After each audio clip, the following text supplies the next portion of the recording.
CBS Eye on the World. I'm John Batchelor with Gregory Copley, Defense and Foreign Affairs editor and publisher.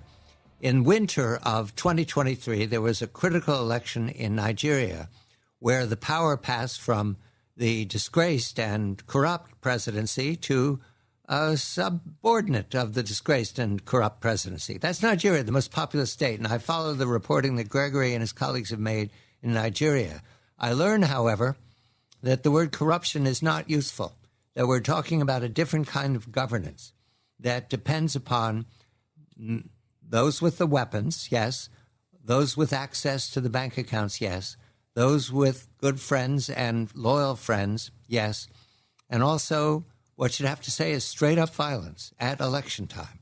And we now move from Nigeria, the most populous state in Africa, and potentially the power of all of Africa in the 21st and 22nd century, to a small country called Sierra Leone, where they held their own election in late June of this year.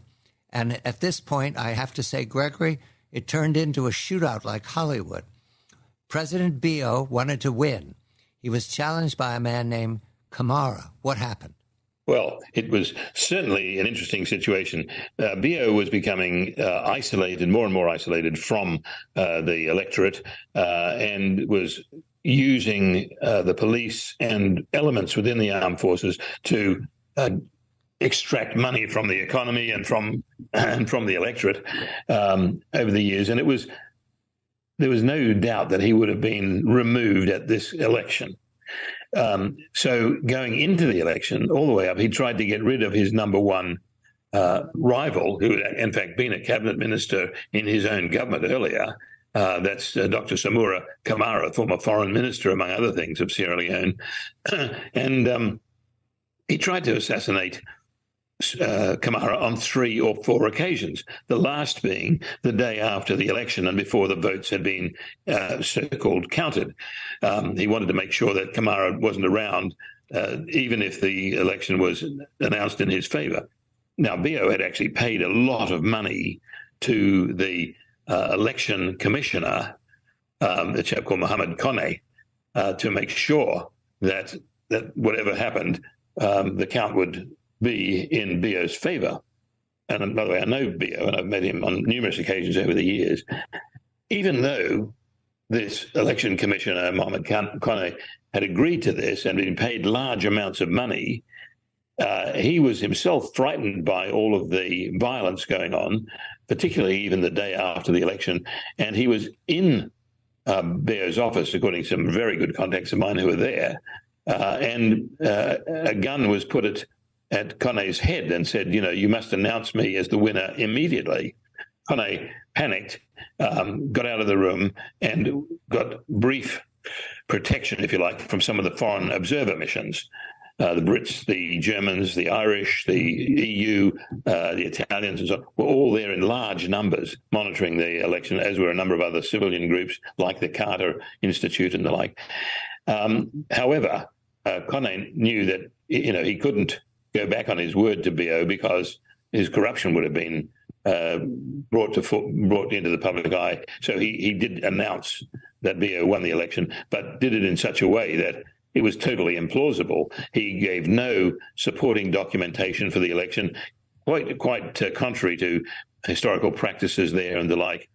But this is just, if you like, the way it's been going. It was like the Nigerian election, only much more amateurish and much more thuggish and violent, to the point where all of the election observers, the British, the EU, and Carter Group, and so on, all refused to sign off on this election. And my office in Freetown, Sierra Leone, was heavily engaged with this. We know Dr. Kamara, we know President Bio, so we were talking to all of them. But what we've noticed, and what I said in October 2021, I said, look, this is the end of democracy in Africa. We are going to increasingly see other forms of change of government. We're not going to see elections being the determinant, other than rigged ones, which are basically putting on a facade of legitimacy.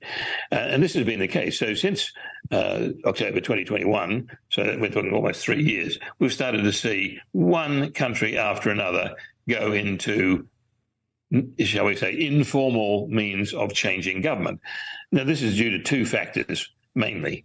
One is the absolute decline in the ability of Western governments, namely particularly Britain, the United States, and France, as the former colonial powers in much of Africa, to exercise any leverage whatsoever. They've lost all leverage in Africa.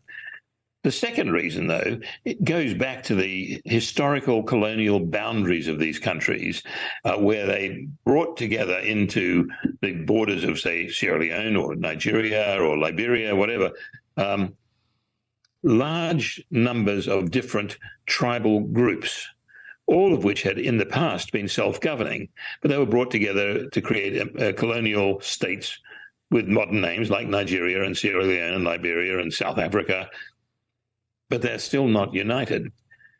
The only united group within most of these countries, and the same thing, by the way, applies to, for example, India and Pakistan in the post-colonial days, the only unifying national body is the military. So naturally, the military is going to take power when they can. And President Bio in Sierra Leone, who has just reclaimed power, is a former brigadier general in the army. And by the way, as soon as his election in the past few days was discredited, the president of the neighboring country, Guinea, also under a military president, by the way, Lieutenant Colonel Doumbouya, who came to power in a coup on September the 5th, 2021. He started moving troops into the border, saying he was going to go into Freetown, Sierra Leone, and arrest Bio. Bio himself, in the last day, went to Conakry, the capital of Guinea, to plead with Doumbouya to have an agreement where Doumbouya would support him. That's still not resolved as to how that's going to turn out, but Doumbouya himself doesn't want any questions about his legitimacy either. So you've got all these other things. Now, Bio has called all of the paramount chiefs of the various tribes in Sierra Leone and their staffs of those paramount chiefs to come to Freetown in a big public display of support so that he can tell the international community, look, I'm who the country wants. I've got this popular acclaim, and you have to legitimize my election. I don't believe that's going to work. So I think we're going to see Sierra Leone increasingly isolated, along with Guinea. But what do they care? Because what's the West going to do about them? Yes, Washington will say, well, we won't let them come to have a holiday in Washington or New York or whatever. But the reality is that they are now, because of our if you like, moral high ground, we're going to drive them into the arms of the Russians and the People's Republic of China, and actually also the Iranians, who've got a lot of diplomacy going in Africa. So it's getting to be a very, very messy situation. The West has lost legitimacy.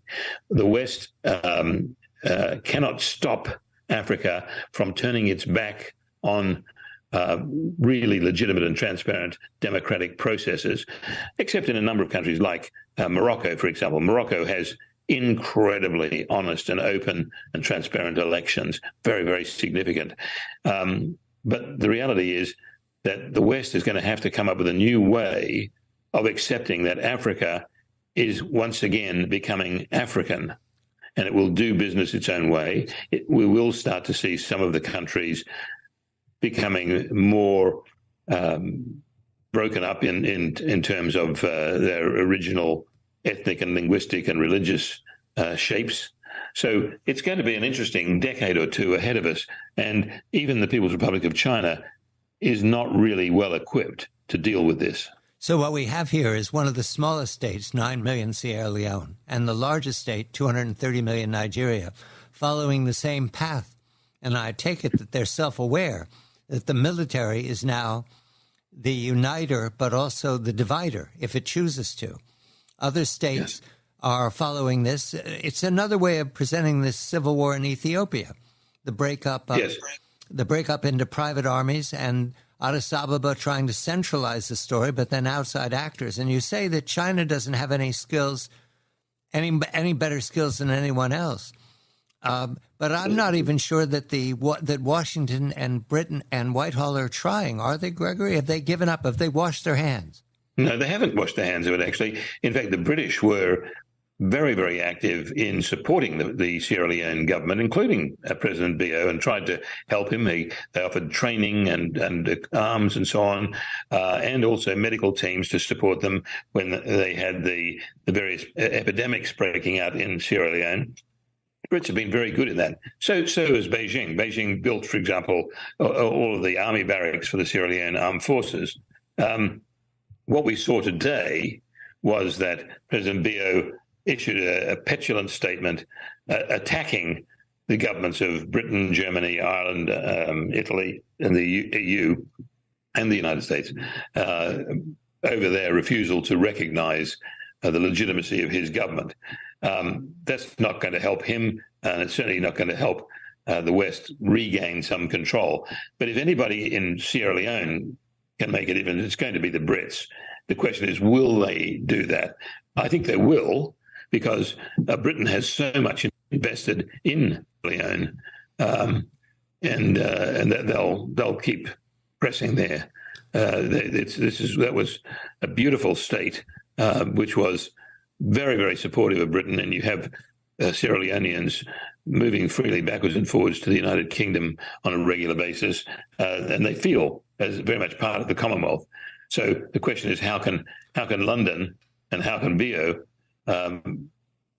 resurrect that relationship? Bio is not smart enough, in my opinion, to be subtle on this matter. Look, he was driven a lot by his wife's absolute greed and corruption. She made it impossible for him to be seen as honest, because she was busily gathering money and gathering, great toys of office, and this really made the president look bad anyway. And by the way, when the election looked like it was going sideways, and when the final attempt on Kamara's life was made, she promptly hopped on an airplane and went down to the Gambia, to the capital there, Banjul, so that she would be out of the way. She wasn't sticking by her man there. We need to go to Scotland. There's been an important event in the life of King Charles III. I'm with Gregory Copley, Defense and Foreign Affairs editor and publisher, and my guide on the crowning, the second crowning of King Charles and the Royal Mile in Edinburgh, Scotland. This is CBS Eye on the World. I'm John Batchelor. Stay tuned for more of CBS Eye on the World with John Batchelor.